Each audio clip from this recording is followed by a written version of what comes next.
Ку! Человек. Ку! Ку! Здравствуйте.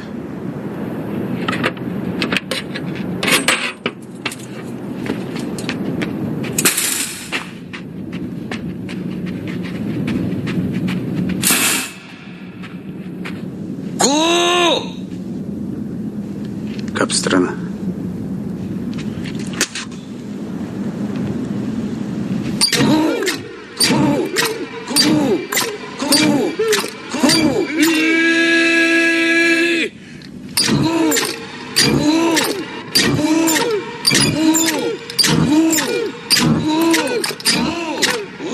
Иностранным владеешь? Английским, французским слабо.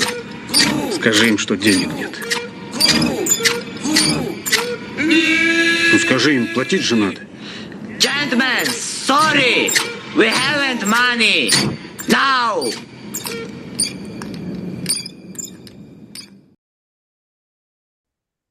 Hello and welcome to Still Watching the Skies for January 2026. I'm Robert Reinecke. I'm Nat Almorel. I'm Cody Lang. Every month we explore the lesser discussed science fiction movies of the past. Some famous, some obscure, some good, some bad, some hard to describe, all which we believe will create interesting conversations. That brings us to this month's film, 1986's Soviet film Kin-Dza-Dza, directed by Georgy Daniela.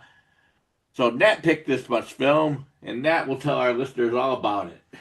And then we'll have our discussion. So take it away, Nat. All right. Just going to call a little editorializing again in the intro there, Robert. But as Robert said, Kin-Dza-Dza is a 1986 Soviet film. And how would one describe this? Well, I will note that it was honored with a Google Doodle on December 1st, 2016, to mark the 30th anniversary of the film, and it actually provides a pretty decent, quick synopsis, so I'll go with that. Soviet sci-fi cult dystopian comedy, created by Mosfilm, the oldest film studio in Europe. A construction worker and a student push the wrong button on an unidentifiable device and end up on an obscure and advanced telepathic planet called Pluk, where a series of strange and hilarious events unfold. The lives, philosophies, and social structures of those who inhabit this distant planet are explored in parallel to life here on Earth in an unusually entertaining and thought-provoking manner. Because the Plukanians are inherently telepathic, they only speak a few actual words. Q and Q, which is a swear word. One of the fun plot details that permeates the film is that material used in making the heads of regular matches serves as a currency on the planet. I think that's probably a good place to start for the summary of it, but a lot of this, while there is a plot of basically like the two Russians trying to get home and the adventures they encounter with the two aliens, I think Uf and Bai. Uf, I think, is the stocky one, and Bai is the kind of tall Luigi-ish mustached one, but I also may have those backwards. Stars Stanislav Lyubshin. I believe that's let me just jump to the cast list, but I believe that's Uncle Vova. Galina Daniela Yurkova as Lucia, who is Uncle Vova's wife. Levan Gabriadze as Gedevan Alexedze, also known as the violinist. Yuri Yakovlev as Bai, the Patsak. a wandering singer, and Yevgeny Leonov as Uf the Chatlanian, also a wandering singer. And there's also a lot of Russian names I'm probably going to absolutely butcher in this, but just want to call out cinematography by Pavel Lebeshev, edited by Natalia Dobrunova, music by Gia Cancelli, distributed by Sovexport Film. Mm. And we can probably get into maybe some of the production details of this as we discuss it. But one thing I do want to call out that was an interesting fact is the violinist, who is very young, has a very teenage style mustache, and I think he was only 17 when he acted in this film, did go on to direct some films, including Lucky Trouble from 2011, uh, Yolki 2, also from 2011. He was a segment director. Yolki 3, 2013, and Unfriended, and actually the Unfriended that Mm. came out in 2014, which is not a bad little movie. Well, good for him. He also looks like every teenager now, Yep. so he's very prescient with his look. Yes, and probably should have noted too that this is a pretty, to my understanding, I did do some outside reading on this for maybe the first time in the podcast history. This is a pretty beloved Soviet film and fairly well known, at least within the Soviet Union, though not so much maybe out of it. Anyway, we can jump into the discussion. So, Cody, how about you tell me what you think Robert thought of Kin-Dza-Dza? Okay.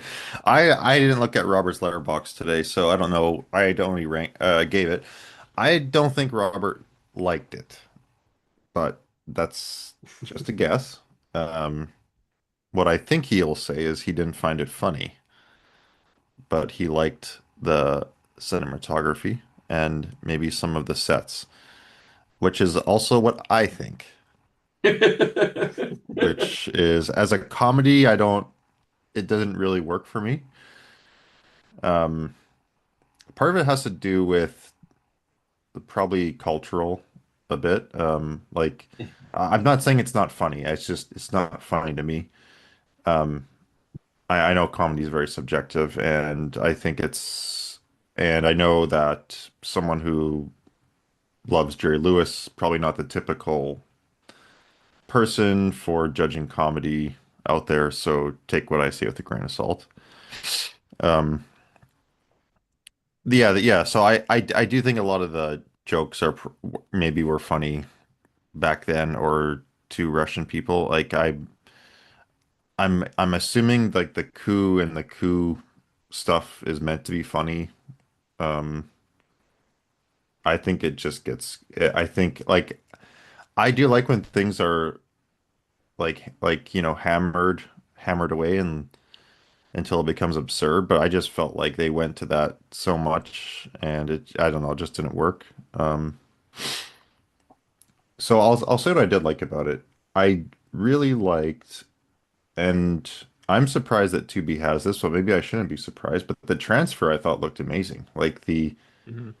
the film and the cinematography, um, especially of the street scenes in the beginning and the whole like desert landscape, just looked awesome. Like it is kind of, and maybe I'm just getting so sick of how films look now. They look over processed, over edited in post-production, that have just crazy lighting and not in a good way. That when you just see something that's natural and just well shot and Hmm. simple, it kind of takes you back a bit. Like I remember thinking that when I was watching Jersey Usala a few months ago. It's mostly shot outside. It's shot on film, obviously, in the 70s, and I just thought it was awesome. Even though, well, I actually like the story of that film as well too. But Um, yeah, I think I might just be getting sick of the way films look now that just seeing something shot on film from the 80s or the 70s with real locations just looks good no matter what is going on in the story. Um, so that's something I liked. I did like their choices for I guess you would call like the vehicles on the planet. But overall, I didn't really jive with the film, I guess you could say. I felt it a bit on the long side for what they were trying to do. And I didn't feel like the world was overly like developed to justify like such a long running time for a comedy because I think it's 2 hours and yeah, it's like over two Yeah. hours. And I don't know, like they probably could have cut out like a lot of this stuff where it was just like language confusion, like in the beginning parts, like where they're just trying where the two characters from the Soviet Union are just at pains to communicate and figure out what's going on. Um, and I just didn't feel like the film kind of went anywhere significant. So that's my overall take on it. But I'm happy to be convinced otherwise. It's not a bad film or anything like that. I've seen way worse movies, by far. Way worse, tons. Yeah. Yeah, yeah. What did you think, Robert? Your guesses weren't off too far. No, Like I I know how we all think. We've been doing this for like 10 plus years. I would agree. I would say that, I found it more odd than funny. It's, I mean, I brought to mind Terry Gilliam quite a bit during Mhm. this. It's like something Terry Gilliam would do, but I think Terry Especially the Gilliam, spaceship. yeah, especially the spaceship. I felt like, yeah, there's a lot of Terry Gilliam in here. I know I've seen some references to Monty Python, but I think they confused Monty Python with Terry Gilliam because it looked like Terry Gilliam to me. Um, so I like the look of the film. I never thought it developed much of a um, narrative momentum. I mean, it's like, yes, they're encountering these odd Plukians, and oh, they're gonna here's some more odd Plukians, and they still don't understand, and they're still going to take advantage of. Uncle Volvo will offers them use these matches as currency, and he'll accidentally give it away. And they'll run off with it. And every time he's like, the Plukians are not to be trusted. Not even the two that they kind of make friends with. They abandon them and then pick them up again, and then abandon them and pick them up, and that seems to kind of repeat throughout. But they still kind of win themselves over. So that, but I feel like I my cultural knowledge of 1980s Soviet uh, comedy year is lacking there. I don't really make the same references or look the same way. But it looked nice. I really thought part of it running around. It kind of reminded me like, okay, this is C-3PO and R2-D2 running around Tatooine at the beginning of Star Wars, and I thought that's kind of good. I thought they had special effects. They're very simple, but I thought they're actually well done for what they have. But it's like a little long. Really should have been 90 minutes, not but out 2 hours and 15 or just an hour 45 would have been fine. I feel like a lot of this running around, it could have been a little bit faster because I don't think we uh, learned a whole lot. I like the actors. I like the characters. I like the look of it. Um, and I felt it ended pretty strong. It just kind of like, yeah, they're on the planet now. Yeah, they're still on the planet. That kind of was my objection to it, but it was amusing enough. But it's I don't know if it was laugh out loud funny though, or if they had a laugh out loud funny joke, it passed over me my head. But I like much of it, and I like the oddness of it. I would say this film is cuckoo. How's that? I think that works. What about you, Nat? Yeah, so this one admittedly was a slog for me to get through the first time. And I agree that it is long. But I did actually watch it twice just to see if like, okay, now that I kind of have a general idea of how the movie progresses, maybe I can understand what the hell is going on a little bit more and pick out some of those bits of humor too. And whether intended or not, I think um, there is some running themes through it that I did find pretty funny. I think in general, the idea that like how the language works, where there's a handful of words to describe a couple things.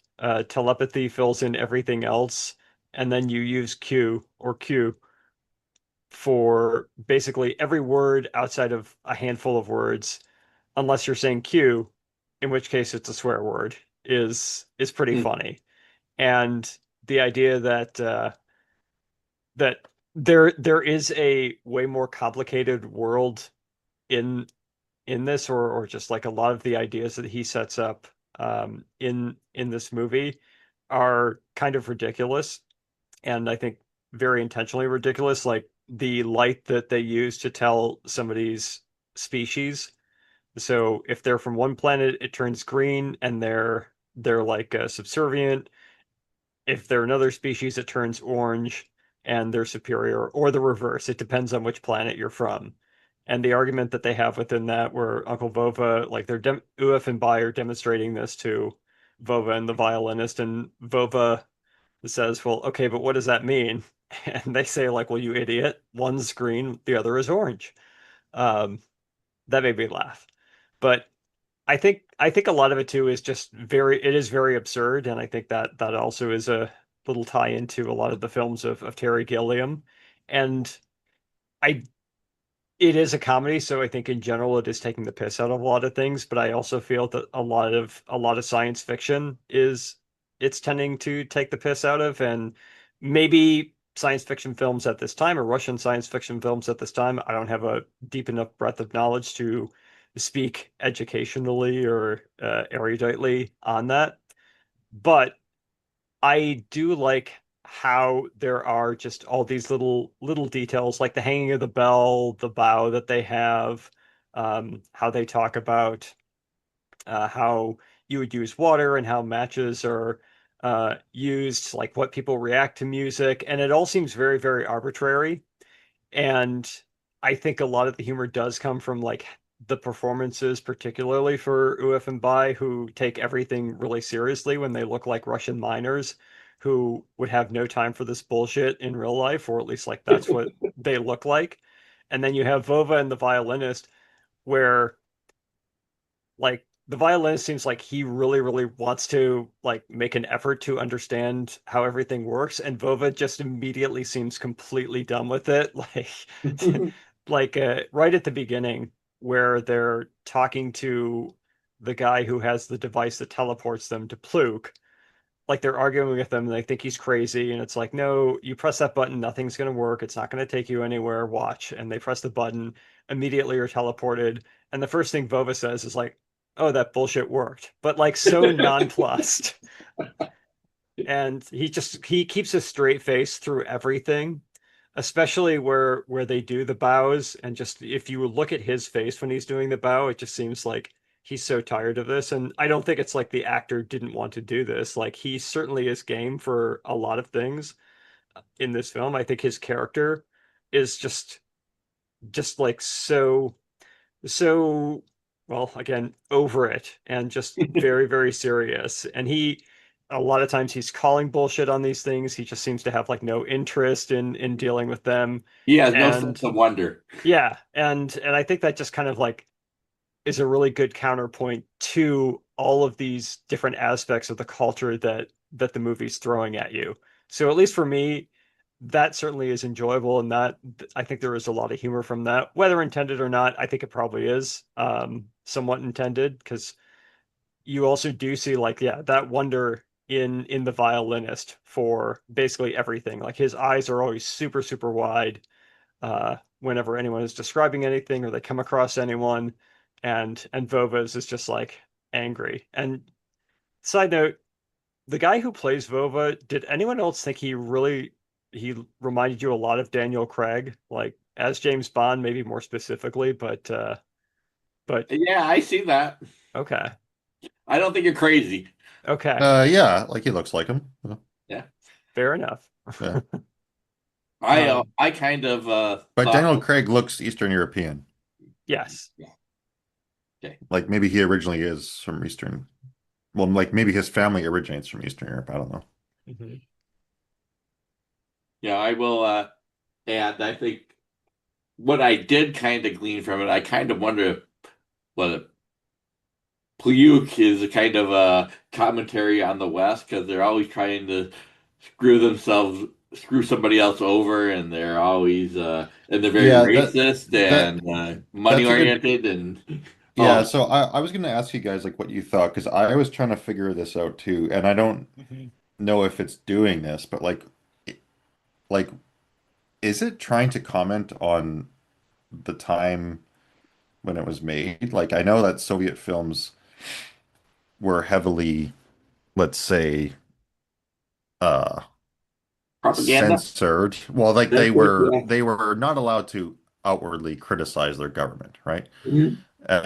And so like um which is not to say that like there was a lot of bad films in the Soviet era. There are actually good films in the ones I've seen, um but yeah, like I don't know like is it trying to make any statements about the Soviet Union with these characters going to an alien planet? I feel like it isn't.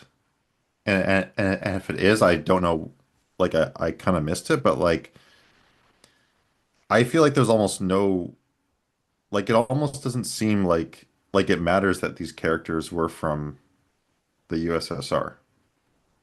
I get that sense too, and Yeah. I was sort of hard pressed to say like, okay, I can't tell what society this is a commentary on. I think maybe one thing is maybe it's not so much a commentary on, say, either political affiliations or you know, governing styles, but potentially just how life is sort of set up. So everybody on Pluk is basically bereft of everything at all times. And like Lutz, which is fuel, which is made from water, is an extraordinarily valuable resource. Like fire and water are the two most valuable things and generally treated as currency on this. And yet I never get a sense of what are they actually used for besides just traveling back and forth. Like why would anyone actually want to come to this planet? What is the point of being on this planet?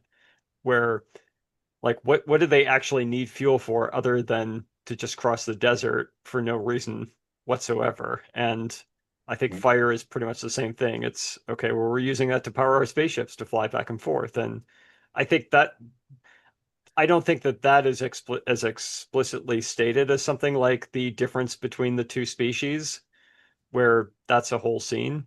But I think maybe just the overall scarcity of everything, and trying to trade with people and people like ripping you off constantly, um, I think maybe is more like, hey, we can identify with that because we experience that pretty frequently. But again, you know, I'm not sure if that is a very pointed commentary on Soviet society itself Yeah. or even Western society. I do uh note that, Uncle Volva and the violinist pretty much have a yeah, I'm not putting up with your bullshit attitude towards people that are in authority there. Hmm. They're like, yeah, well, I'm definitely over you already. Hmm. Especially when, Uncle Volva's like forced to do the bow to uh well, I guess the police or whatever they are. Hmm. So I figure that's something there, but there's a lot of when they do get an organized place there, it's like what are they actually doing here? Are they doing anything productive or are they just being busy? Hmm. But I mean, Um, so one thing I thought was really good, the the uh the set design of the ship, Hmm. and yeah, like the flight special effect of the ship. Yes, yeah, which So is so and simple. which is very like deceptively good for being a place where they have way less budget than Hmm. in Hollywood. Like it looks pretty cool. Yeah. Like the compositing or however they do that Yeah. is really, Yeah. yeah, I agree. It's Like really it's like convincing. yeah, like I was just watching something recently from the 80s. What was it? It was so bad. King Solomon's Mine or something like that. It Oh, was with like Richard a Chamberlain. yeah, holy Yep. crap. That movie has horrible special effects. And I was like when I was watching it, like I was like, man, is this made before or after Indiana Jones? Like it either is very influential After. Yeah, on it's like yeah, right after. way after. It looks way worse. And but like the special effects in that were horrible. And this, you almost feel like, wow, they're like this looks really good. Like I'm not seeing like the strings, I'm not seeing like any really seams there. Hmm. And the transfer on Tubi is quite clear. So like you think you would Yeah. like you know when you see Especially older the films maps you can around kind it of are, yeah yeah. like you can kind Hmm. of see it and it's like oh well whatever it's still cool but like yeah it looks good. um I was kind of hoping it would lead to more stuff like that to be honest, but I guess that's not the story they wanted to tell. Like I was kind of hoping for like a big society that they would kind of become involved in, but it just seemed to always be kind of like a like not like yeah like kind of a Mad Max type situation where everything is barren and screwed I up. but I think it is a little deceptive in that where like I really like the city scenes at the beginning. I like the stuff where he's just kind of walking around his apartment and they have like a sort of handheld, almost fisheye sort of camera with that, and then they go outside or like everything's in deep focus when they're in the apartment, and then when they go outside, it's like the foreground is more in focus, and then the background is out of focus. But then when they get to Pluke like it is all desert and my first thought is okay well this makes sense it's low budget this is great for like a dystopian wasteland but then yeah as the movie progresses I am pretty impressed by certain like effects and overall sets where I think the budget is maybe either deceptively higher than you first think when you're watching maybe the first hour and 20 minutes of the movie. um or just the special effects are really good because like once they get to the marketplace I think that's super impressive and where they have like the Ferris wheel like you Yeah, said no, some that of the looks good. vehicles. And like the final scenes where they're running around, like the stuff, yeah, like that looks good too. I don't think the film had a big budget. And I think that Soviet filmmakers have always been very creative Hmm. with ma making stuff seem bigger and just better than they actually like can afford to. And I think it's just because they're very, very good at filmmaking, to be honest. Yeah, I mean, there's a lot of this that can be repurposed, but I mean, they get like a lot of extras. The costumes are pretty insane for some of these, especially with like the policeman, where I think it's one of the policeman outfits has like 100 lights affixed to it. And sure, Yeah. this is it's probably not that costly, but there is a whole thing where like they had to appeal to get like enough light bulbs and like they were repeatedly turned down and then I forget if it like went all the way up to Gorbachev or something like that, but no, like even something as small as that they had to jump through some hoops to do just to get like lousy lights, but I don't know. Still, like having a Ferris wheel in the middle of nowhere, or I don't know what if they dug actual like holes or pits where a lot of people will come out of the ground from like a hatch.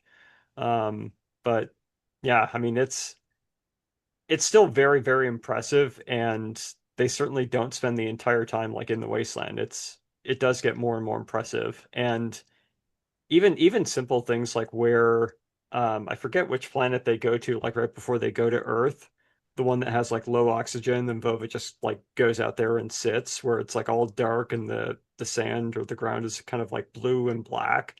Uh, Hmm. is just really, really impressive too. Yeah, I kind of wanted more of that. Hmm. Or they could visit like, 3 or 4 places. I mean, I guess they do visit 3 places and Earth, so there's like four settings here, and you could tell them all apart.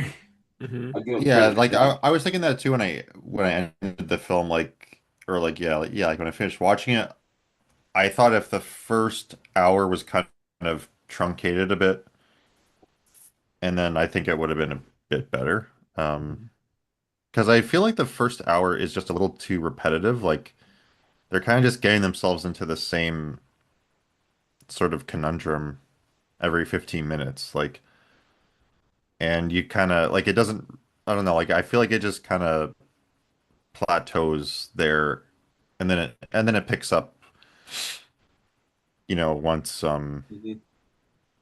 they basically like leave like the company of those two dudes that they meet. I forgot their names to be honest, but um Oof and the bye. yeah, the fat guy and the taller guy. Yeah, Mario and Luigi. Yeah. I do like that they make a living as buskers, and they're not very good, but they are unique. Hmm. Well, even when Vova and the or Vovo and the violinist team up and like start singing, they're also like really, really bad. And Yes. when the one woman like is in her car and they perform for her, like you do wonder, okay, what's she gonna say? And like the song that he has is like Mama is something or other, and it's just he sings it terribly. It's played like really, really poorly, and she loves it. And then they just make a living going around doing that. And I don't even remember why the violinist can't actually play because he's like carrying his violin or he It's loses not it his at the violin. it's not his violin, but like he Yeah. takes it at the beginning of the film. He's like holding it, and then for some reason like he can't play it once they're stranded and have to resort to playing it. Uncle Vova really can't play it either, but he fakes it. Yeah, again, he's just tired of this bullshit. Who cares if he I can't play well? I got the impression that when they were doing the singing scenes, that was improv. I can see that. Yeah. Like I could just that's just the feeling I got because like the song they're singing like it wasn't comedic. I don't know, it just felt like the the director was like, "Okay, guys, make It a felt really like it's dumb a song kindergarten now." song. Hmm. Yeah. I mean, there was a. They also do "Strangers in the Night" in Hmm. English, of all things. So poorly in English, but Oh yeah. Let's see. I also like when they get to the marketplace and they're trying to identify where Earth is, which is also another running gag of every even though everybody seems like incredibly stupid and absurd, like they all know a lot of very specific details about their home planet that no one Mhm. on Earth seems to know. So when they get to the marketplace and they're trying to identify Earth, like the one gal asks them for, okay, what's the orbital diameter of Earth? And even then, like that, it's What's the specific gravity of your core? yeah, and it just like cuts to Vova and the violinist, and Vova's just like, this is bullshit. I'll let the violinist answer. Like, and then they're just like, okay, well, what are some other planets in your solar system? And then he says like Saturn, Jupiter, Venus, which is weird because why would they refer to it by those names? But I They're don't know. mind readers. Yes, that's fair, fair, fair. Yeah. And they're able to identify it that way. But I also do like the little map that they use, um, with like the hole punch of the stars, and they put it over like Mhm. the galaxy overlay. But no, that part made me laugh. Yeah, you know, there's never really much conflict that develops other than we got to get back to Earth. Hmm. Which is a major conflict. I would be Yes. really stressed. But that's the thing that, yeah, like Vova and the violinist never really seem that stressed about it. It's more like just something they have to do and then just encounter all these crazy people. I was thinking about this, but I wasn't sure if it's actually true. Did the dude who's like the construction foreman, I forget his name, like the older guy who looks like Daniel Craig. Vova. Yeah, Vova. throughout the film, he's trying to light a cigarette. They like his matches. They want to have the matches, right? Yeah, whatever. Hmm. Yes, he can't light a cigarette, but he lighting up. So So during the whole film, does he, except for in his apartment at the end, does he ever light a cigarette until the very end? I don't recall. I don't Okay. think Yeah, so. so I think that would be cool. I'm pretty sure he doesn't, but I wasn't too clear on the details, so I don't know if that's true. But I think once maybe subtle thing that they were trying to go for is like, I think he just yeah, likes he just one can't get his when he first pulls out to the Ketsi Hmm. and they go, "You have Ketsi?" That Yeah. you can do it right, once. but he doesn't smoke it, right? Probably not. Yeah, But so I I think he's think kind if of this is true, frustrated. Yeah. yeah, so like that's an example, like that's a good example of like just being frustrated, not being at home. Hmm. Can't light a cigarette, like you're just always trying to get some like a little bit of relief and it doesn't happen, and then he just does it at the very end. Hmm. Speaking of which, did these guys learn a lesson? Like usually when it's like there's like, fish out of water stories or, guys get transplanted somewhere, they learn some kind of life lesson or moral. I Did they think learn anything? I'm not sure. even if they did, they forget everything once they're back on Earth. Right. So no, they didn't learn anything. Okay. They don't even recognize each other. Yeah. Well, But like don't they they kind of kind of smile at do. each other? Like Yeah, they kind of hint that Yeah. they know each other they kind of somehow. do, but they go through like the same thing as at the beginning of the film. Yeah. Yeah. But they, yeah, kind of There's some deja recognize vu there, and they both kind of what curtsy towards the the light. policeman. Yeah, the light. Yep. Yeah, police light. So, and they have a mutual recognition of that. So, Hmm. but I don't think they learned anything. No. All right. Well, Not sure what they would learn about it. maybe just don't take for granted your home, I guess is one of the Don't press things. Yeah. buttons. Nope. Press button. Don't press buttons is a good lesson. Yeah. People are not to be trusted. Hmm. Don't trust bums. I mean, Yeah. they Be do wary seem of to the have, police. for some reason, they seem to have some empathy towards By and Oof by the end. So, I guess they have some sort of friendship, and they're, Vova and Violinist seem to have some sort of friendship, but Hmm. they really don't seem to be able to stand anybody else. I think Vova is specific, like more than the violinist. Like the violinist seems more just along for the ride, or at least trying to get home. Yeah. But he, I think, tends to be like wide-eyed with everything, Hmm. and then actually towards the end, he's like ripping stuff off too. So like again, when they go to the person to identify their planet, he steals like a part of whatever her intergalactic communicator or something or other. And she like tells him to put it back, and he just kind of like sheepishly puts it back. But yeah, no. But Vovo, I think, is just he's done with it all. Which also makes it all the more ridiculous where they have to wear like the bells on their nose, which is another thing of the culture that those who are subservient have to wear bells on their nose. And when they're describing like all of the different things that one has to do to somebody who's like in a higher station of them, and like wearing the bell, how they curtsy, and then who gets to wear the orange pants. And the orange pants are like a symbol of being superior. And then once you get the orange pants, if you go up another level, then you can get the white pants. So And is that then is that like is that a commentary on Soviet society? Like the various classes determined by your proximity to the government? I don't know if it's a comedy or a comment on Soviet society. I think it's more intended for comedy because they just keep piling on these rules.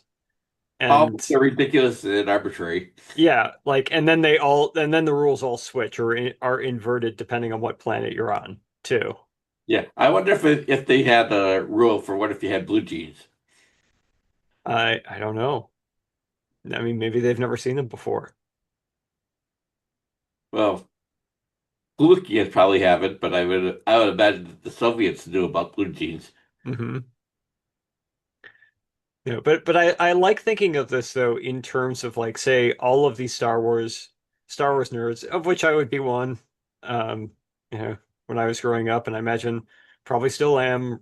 Robert probably would be in that boat too, and just really when you stop and describe like how everything works in this world or any sort of like science fiction or fantasy or what have you, and you're describing like the different species that they have there, the different customs they have there, and objects, and how this thing fits into that thing and works with that thing.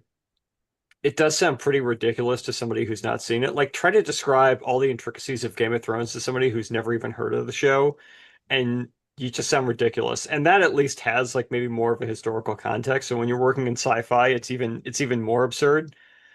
And I feel like that is some of the humor and where I see the piss being taken out of with this film. And especially just like the visual punchline of somebody like Uncle Vova, who is like a tall, attractive, well-dressed man who's walking around with like this tiny bell on his nose and doing this ridiculous curtsy um, to people. And I think it's intended to just kind of like be completely absurd, but also they do play it like super, super straight. And on the flip side, I think uh Bai and Uif just make it all the more funny how seriously, like how super seriously and total slaves to this society they are with everything. There's something pretty charming about the two of them. Yeah. Yeah. I mean, I don't know if I get much more, and I feel like, I'm at a disadvantage here. If I feel like if I was a Soviet citizen of the 1980s, I would find more of this funny. At least I think I would. Hmm. But I mean, here it's like mildly amusing, odd, interesting. It looks good. Oh yeah. That's where I kind of stand. Is there a whole lot deep to dig into? I don't know. I don't think so, but maybe I'm missing a whole lot. Yeah. Yeah. Maybe one other thing to note is that this was remade as an animated film for kids in 2013. Um, that actually is, I think, right at 90 minutes or 97 minutes. So we could have watched that one, but let's go Yeah. to the source.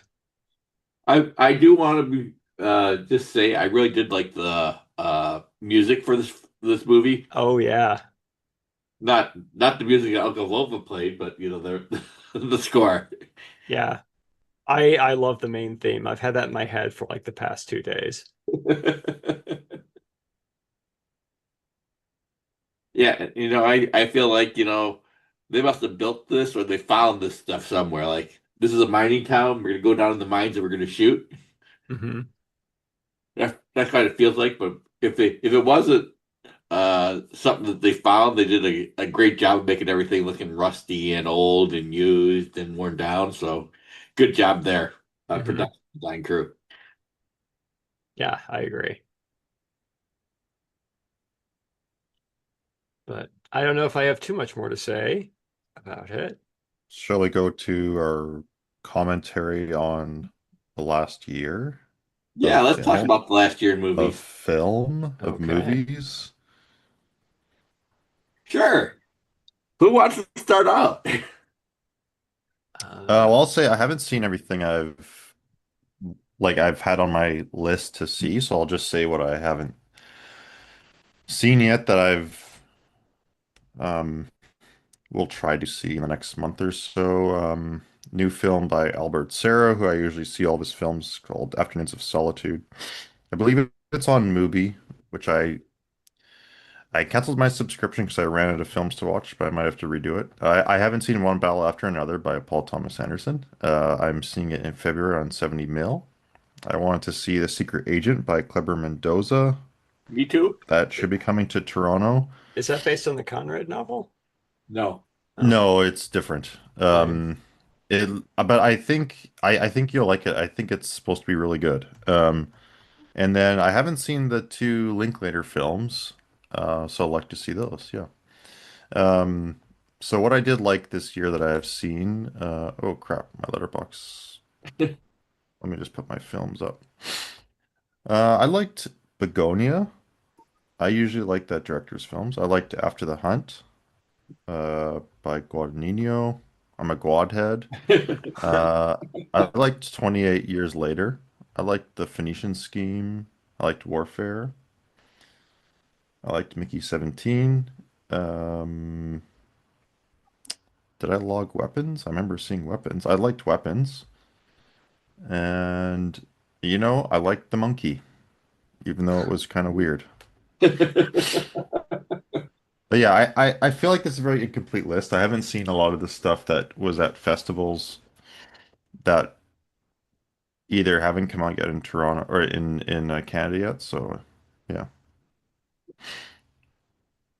Yeah, I mean, I I saw a bunch feel of the other same. stuff too. Just Yeah, nothing really stood out. But yeah, yeah. I mean, I haven't uh, caught a lot of the stuff that came out late. I'd like to see the Testament of Ann Lee that comes out this week. I haven't seen Sentimental Value. I haven't seen Avatar. I haven't seen Zootopia 2. Haven't seen K-pop Demon Hunters. Haven't seen what haven't I seen? Um, well, most of the stuff at the end. I haven't seen The Secret Agent. Want to see it. That hasn't opened around here yet. I haven't seen it with Just an Accident. Or was it? Yeah, with Just an Accident. Uh, I haven't seen a lot of the foreign films that there, and I have seen a lot of the studio films. I thought it was a bad year for studio films, but the stuff around it was pretty good. At least I should say it's a bad year for studio films in the summer. I felt the summer was just kind of like reheated leftovers with one or two exceptions. Weapons being the big one. Mhm. um, yeah. Weapons I thought was like one of the more original, I don't know, it horror was films I've seen in a original. while. It Yeah, was original. It was well done. It was funny. very creepy. Do we Every, think Amy Madigan is going to win an Academy Award? I think she'll be Well, nominated. who's she up against? I don't know. Oh, I don't think she'll win. I don't know if they'll give it to her. Like they don't really give it to horror films for Best Actress, do they? Hmm, No, they don't. not often, but I feel like that has made enough of a splash that and I think they Jack also Gladys is a character. they like yeah, they like comeback things, so like when's the last time Amy Madigan was in a film and now she comes back blazing hot. Yeah, I don't know. So Yeah. I And think, yeah, if I had to guess the who's gonna win, I think Rose Byrne will probably win because I haven't seen the film, but I just heard a lot about her performance in it. Um, if I had legs, I'd kick you. I've heard that haven't seen it that's yet. kind of yeah, yeah, I've same. heard that's getting a lot of stuff. But although I will say, I thought Julia Roberts was really good in After the Hunt, and I really liked Emma Stone in Begonia, but I don't think she'll win or even be nominated No, because I haven't seen it's more of Hamnet. I like a hear Jesse Jesse. Buckley in Hamnet is very good. Oh yeah, I've heard that as well too. Yeah. Mhm. Um, and I really should mention Sinners. Yep, I was just gonna say we have not brought that up yet. I wasn't a huge fan of that. I liked parts. Yeah. I, Well, I like the parts that go through the history of music, and I like the very yeah, ending. Yeah. Yeah. yeah. I think I know Sarah said she liked the parts that uh love to set up the juke joint better than she did when the vampires show up. Hmm. Well, I get that. But I kind of like the thing as a whole, but imagine it doesn't fit together neatly all the time. But it was really fun and entertainment. It looked great too on the big screen. So I think I could say for one after I another. forgot to mention I really liked Mickey 17, which I know a lot of people didn't like, but I really enjoyed that. I like Mickey 17, but I like all Bong Joon-ho films. So, but at least it was surprisingly about something, and one of the films of the moment. And I was actually surprised how much that the Hollywood dealt with things that were happening right now this year. One battle after another was also one. Like, well, it's based on a book from the 80s, I believe, Hmm. and yet it felt very timely. and it obviously was made before 2025. So um, that was an interesting choice, and I know you haven't seen it yet, Cody, but you'll probably have a lot to say after you see it. Yeah, I've read the book. I know it's quite different though. It's more of a looser adaptation. It's not like Inherent Vice where he's doing a straightforward adaptation. But I'm sure it's going to be good. Like I think it looks pretty good.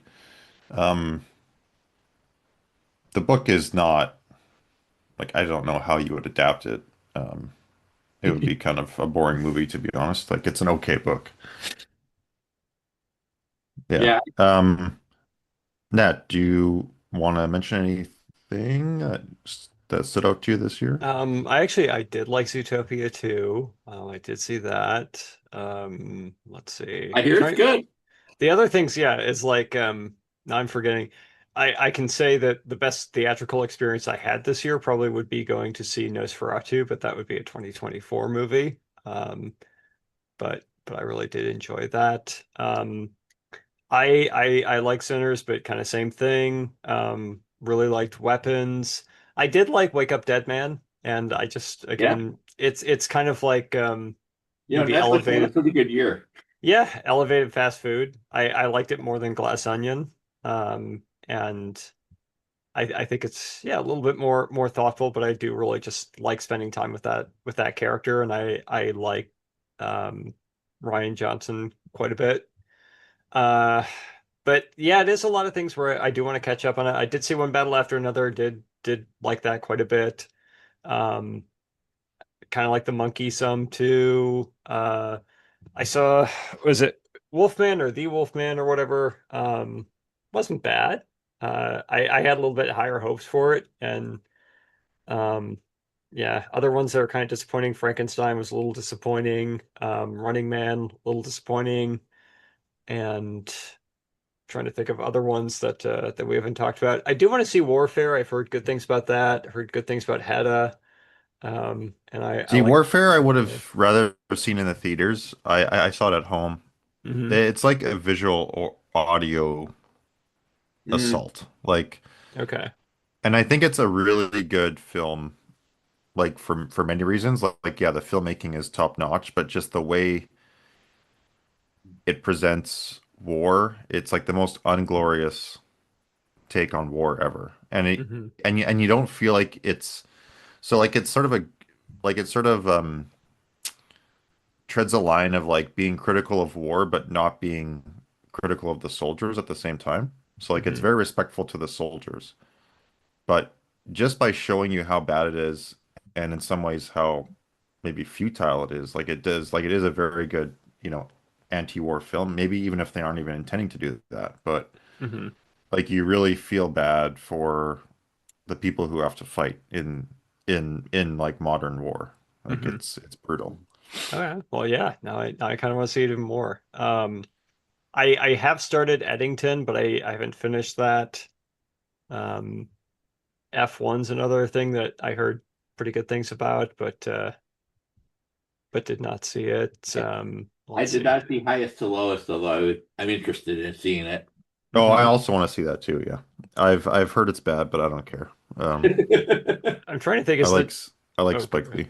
You know, is the top box office? Is that what is? Do we know what the top box office movie is this year? Is I it think the it's gonna Minecraft be movie? Zootopia 2.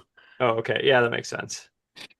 It could be Zootopia 2 or Lilo and Stitch and Minecraft and Avatar probably could be the top four. Yeah. I didn't see Avatar. I didn't see the second one. I don't that probably is not required reading, but I saw the uh, second one. I didn't see the third one. uh Um, Haven't seen the third one yet either. yeah. It's like, Whatever. do I have 3 hours? yeah. We'll see. I didn't see Honey Don't. Um Oh yeah. So that was gonna be my biggest disappointment was Honey Don't. I really liked Drive Away Dolls, and mhm, I like Margaret Qualley a lot, and I like the Coen brothers obviously, and this is only half of them, but I was excited for this type of story, but I felt like yeah, they were kind of missing it here. It's weird. Well, it's not hmm, they, I, it's just him, but yeah. I felt you the could person that really surprised me that was playing in the same sandbox with Darren Aronofsky and Caught Stealing, which Huh? What's that? Austin Butler, and he kind of runs afoul of various mob drug dealers because his neighbor is uh, stole the money, and it's like keeping it somewhere, and he had to And go on that a was this diet. year? So he's watching his cat. Yep, Hmm. that was like Didn't see it. August. Didn't even hear about it. Wow. It's on Netflix. Hmm. Caught stealing. I should say there's also two directors had two firsts this year. Soderbergh did Presents, which I thought had an interesting premise, but I don't know if the story was really there for me. And Black Bag, which I like the heck out of. Hmm. Yeah, Black Bag I thought was pretty good too. What'd you think of the cinematography? I felt it a bit distracting. The cinematography wasn't great, but I was there for, Kate Yeah. Blanchett, Michael Fassbender, and, a story that was kind of a mix of Tinker Tailor Soldier Spy, um, The Thin Man, and um, Who is Afraid of Virginia Woolf all in one. Hmm. Yeah. The so like every light is like just in the film is like way too bright.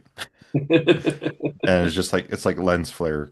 Like I'm not even sure if that's the right term. Like it's sort of like it's like the scenes in Barry Lyndon when they're lit by candlelight, Mhm. but Mhm. just every shot is like that.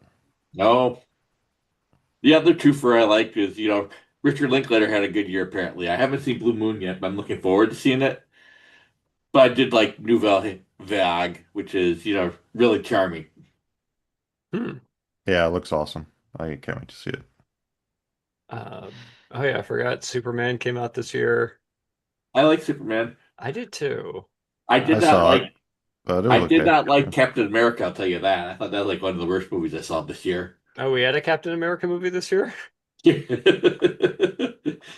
We did. With a No, we grumpy didn't, did Harrison we? Ford in it. Wait, Huh. sorry, what are you talking about? Captain America Brave New World. Brave New I World. don't even remember that. Is that with uh I have Larlo no idea what that Peterson? movie is. Anthony Mackie and Anthony Mackie, thank you. and Okay. Harrison Are you sure that Ford. came out this year, not the year It before? came out in like March, February. Hmm. Hmm. Okay. That was Oh, bad. I also didn't see the Fantastic Four movie. I Yeah, thought me that neither. Four was good, fine, not great, but I thought it was good. Like, I mean, I'm sure it probably beats a lot of the predecessors. Yes, Yeah. the bar is low. Yeah. I'm actually a little burnt out on superhero movies still, even Yeah. though Yeah, I mean Thunderbolts I thought was okay too, but it never had like any wow factor to I'll see it. like any new DC ones, but like the Marvel ones I'm like, Yeah. no thanks. I'm pretty done with Because at least with the Marvel. DC ones, there's a chance of them being like pretty good or really bad, and then I want to see it. I think it's too like they're not as beholden to having a universe, although now with like James Gunn kind of overseeing everything, I don't know how that's going to turn out, but I feel like they are going to let them have a little bit of creative freedom and not keep everything so tightly knit, or One at least hopes, that's what I like about the DC films. one hopes. I mean, Yeah. but everything James Gunn's had his hand in so far, so we don't know yet. Yeah. And I like that he's a So little will say I will say I was pleasantly surprised that Superman was surprisingly topical. Yeah, and see, I didn't care for that part. I was hoping it would be just Superman's story. I like that that there is maybe not as much nastiness as I usually get from James Gunn. I'm not a big fan of, but I like that there is maybe not subversiveness, but the idea of like having Guy Gardner and uh late Mr. Terrific? Yeah, he was cool. yep and Metamorpho, but kind of bringing out maybe like people you haven't seen since the 1980s, like League of the Super Friends Hmm. cartoons. If I don't he know if can you've do ever seen stories where like Metamorpho. Superman is going into space and other worlds and planets and doing all the crazy Grant Morrison type Superman stories, I think it'll be good. I would Mhm. like to see that. Yeah. I don't know if he's great at the topical Yeah. stuff Sometimes personally. he I is, sometimes think, he's hit and miss.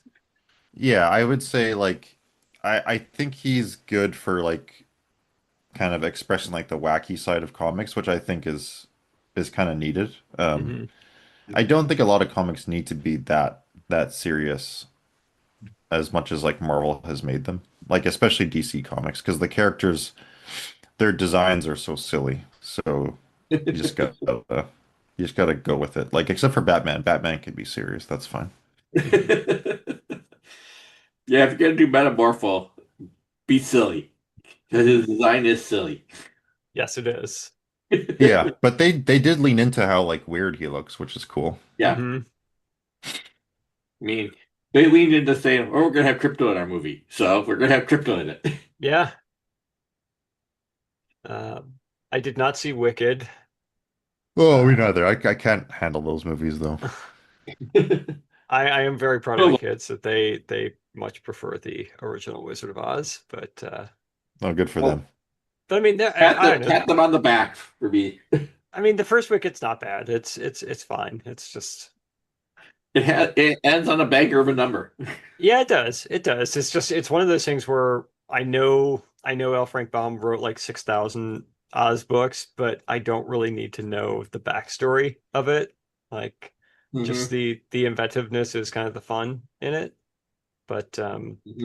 and then yeah, I know I mentioned The Running Man. We also got the other Stephen King adaptation, The Long Walk, which I didn't see, but you like that, Robert? I liked it quite a bit. It's Hmm. very straightforward and simple, but the cast is good. They had Cooper Hoffman and was it David Johnson? Hmm. And they're very good. They look like up and comers. And Mark Hamill is chewing the scenery, but Mark Hamill's good at that. And it's very simple. I know Francis Lawrence worked on the Hunger Games movie, but it seems like this is stuff I couldn't do in the Hunger Games, so I'm going to do it here. Nice. Um, So I like that. I will say I do have kids, so I have seen K-pop Demon Hunters multiple times and at the very least heard the audio of it multiple times, so I do enjoy that. Um, I've heard it's let's good. try to think documentary wise too. I don't know that many documentaries. I did see the Perfect Neighbor, which I think is also a Netflix thing, which was pretty good and pretty chilling. And I think almost all of that is like body cam footage. Mm, Hmm. Uh, I and haven't it's seen. Yeah, I yeah. didn't see too many docs. The ones I hear are kind of like up for awards, apparently. So I'll have to wait on them, I think, a little bit. Hmm. I did very much like Art Spiegelman, Disaster is My Muse, Mm. of the artist writer of Mouse, Hmm. and I thought that was quite well done, just basically because Art Spiegelman is quite the character himself, and he's very thoughtful. So it's good, and Robert Crumb shows up in it being normal. As normal as Robert Crumb can be, or like Yeah, normal, normal. normal. Ah.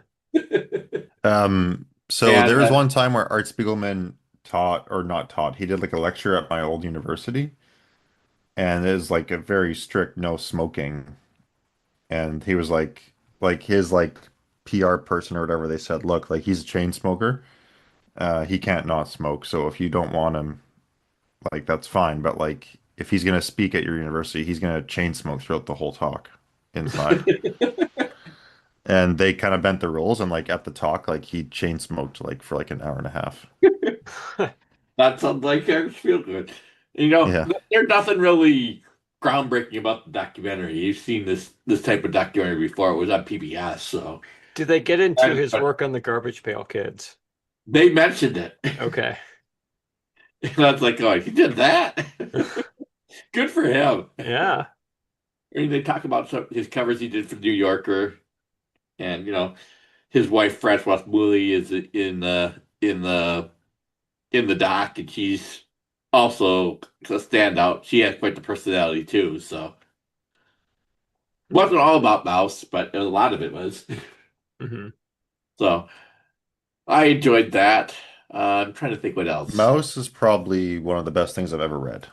I'll say that hands down. Yeah, I agree. Yeah. Um, and and I think the Docsworth's see, it's not as good as say Crumb, but it's good in its own right in a little bit more simple form. And other one I think that kind of stands out to me that I saw that I liked a lot from the spring was a little independent film, Ephus, about last baseball game played by on a field that's about to be torn down Oh, by I've heard that was very good. Hmm. Yes. Yeah, I heard that was really good. I think that one's very enjoyable. I think that one will probably find a life on uh streaming, and people go, why did this make any money in theaters? And then I go, well, these type of movies don't make money in theaters. But I thought it was very good. So I mean that was kind of my highlights. Um do I have too many lowlights? I don't know. I thought Jurassic Park or Jurassic World was bad. Um I did like a Minecraft movie. I liked the parts that were Jared Hess, but I didn't like much else. Yeah, I gotta say, Jack Black can deliver another banger for just a short song in a movie. Lava Chicken. Yep. And yeah, I agree. And I think the parts that are actually not in the Minecraft world are my favorite parts of that movie. Or basically like anything with no, I'm blanking, not Jennifer Hudson, but whatever. But yeah. Anything else you want to call out, Cody? And No, but I'm gonna be no, I've not seen a lot that I want to see though, so your that's my commentary is very incomplete. Same here. I'll say Warner Bros. Had quite the year for the studio. Hmm. Yeah, but aren't they gonna get bought? Yes, they are, Yeah. but they had quite the year, and of course they had quite the year, just in time to get bought by somebody that'll probably ruin it. Yeah. It's a bummer. All right. Shall we move to the pick of the next month? Sure, it's your pick, Cody.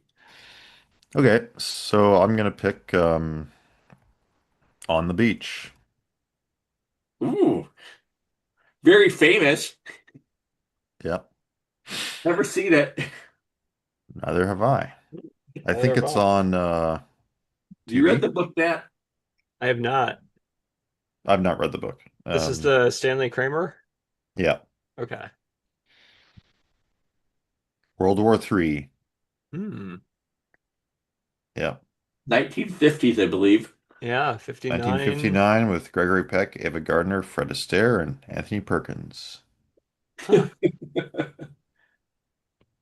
I don't think Fred Interesting. Astaire dances either in the film. I don't think there's a lot of joy in this film. I love that you have a serious Fred Astaire and Yeah, we might have a guest of the Cody variety. I don't mean myself. Someone I work with found out I have a podcast. Used to be a film critic in Europe, Ooh. and now he works with me.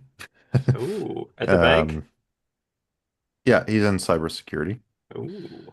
I'm sure he'll explain his job when he's on the. It's not like my job. It's actually quite a bit different than my job, but. Um, Yeah, he was a film critic, film director in Europe, and wanted to talk about the film, asked if I could pick it. I said sure. That And makes sense. Cody's not going to pick a 1950s movie. Listen as a yeah, very young either Dolph Lundgren or yeah, Duff Lundgren as Rucker like a Hauer. baby, Rutger as like a Hauer. sperm. Yeah. Yeah. Yeah. Okay, cool. That's what we're gonna do. Well, that sounds interesting. Maybe I'll rip on it, but maybe it'll be interesting. Hmm. Who knows? Listeners will have to tune in to find out. And that should wrap up this episode. If our listeners have questions or comments, they can email us at skyespodcast@gmail.com or leave us a note on Facebook. Also, feel free to share a link on social media. Thanks for listening, and we hope you'll join us next month for On the Beach. Maybe we'll play the Neil Young album. Hey. Bye. Hey. Take care. Well, I love that album, but bye-bye.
Watch the skies everywhere. Keep looking. Keep watching the skies.